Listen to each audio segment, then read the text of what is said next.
Happy Friday. Hope you all have had a good week. Want to go live today with my 5 on Friday, and hopefully something I say will be an encouragement to you. So anyways, it is a cold and dreary day, and it is starting to snow. It snowed actually last night, a lot, but it melted quickly, thank goodness. The way it was coming down, I was worried we were going to have a blizzard. Thankfully, it looks like my tulips are surviving, so that's good. But look how cloudy it is. Not good. I knew this was going to happen with April since March was so nice.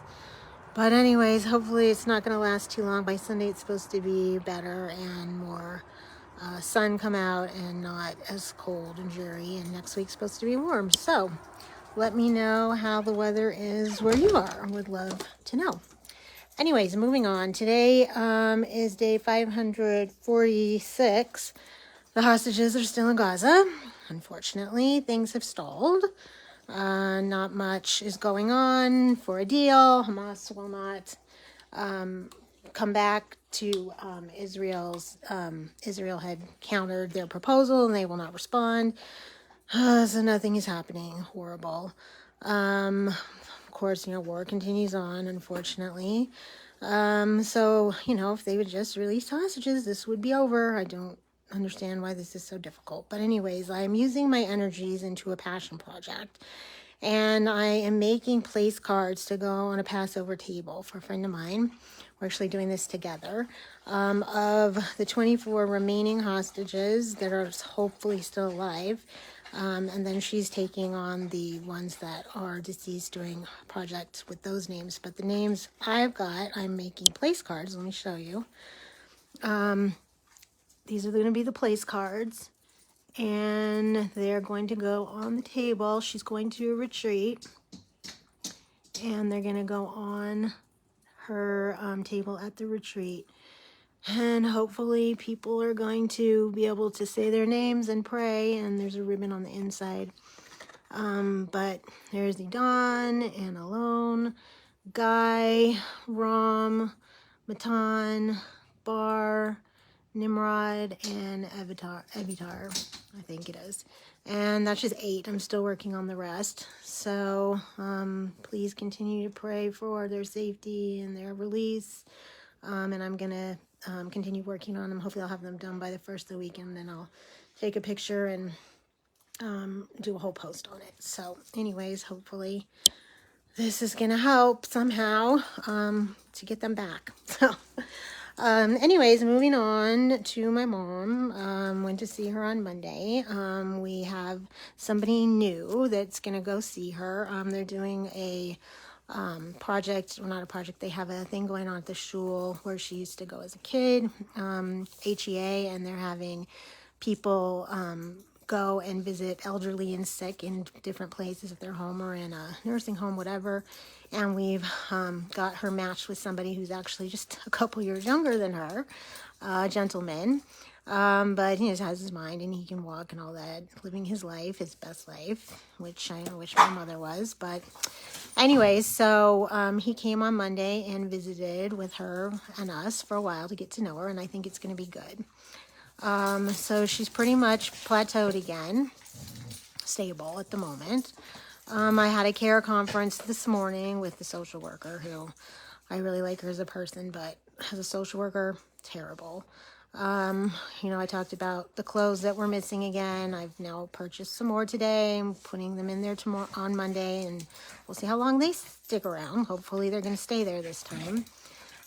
She did finally get her haircut. It was a miracle, although they gave me grief over that again because they called me on Wednesday, I guess, and wanted to know how she was going to sign for it. I was like, what are you talking about? Like, the money's in the account. Just take it out and give it to her. They had to make it so complicated. But thankfully, it finally got done.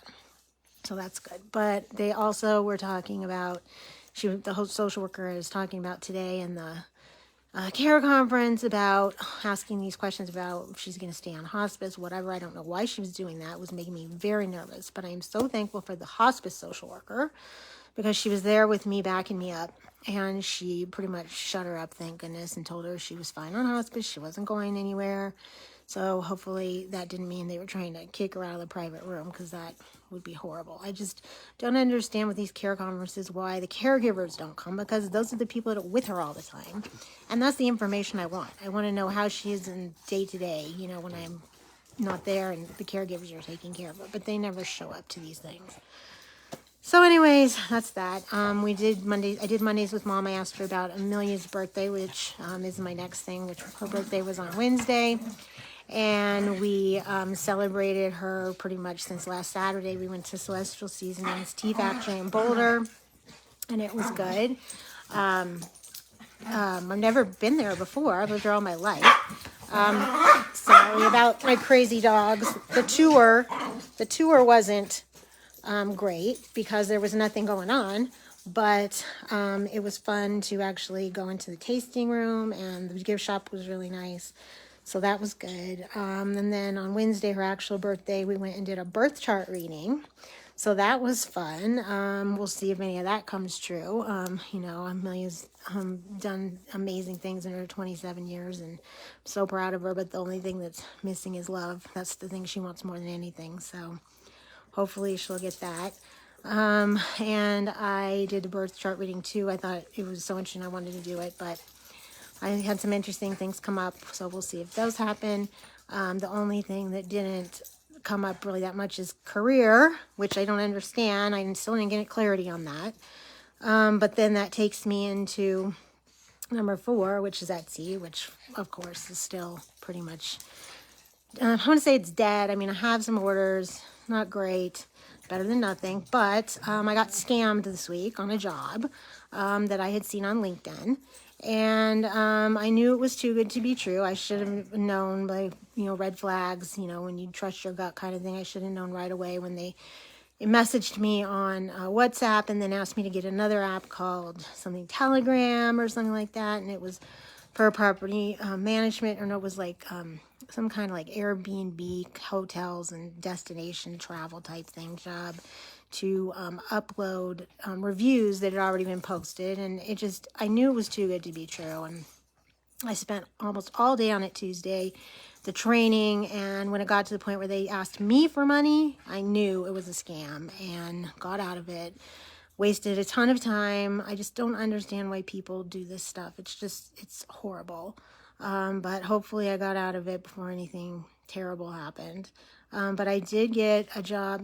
Found a job this morning that looked promising. So keep your fingers crossed on that. No coloring video this week because I was too busy with celebrating birthday and a meet-a reel of our adventures. So check that out. Hopefully I'll be back to coloring next week.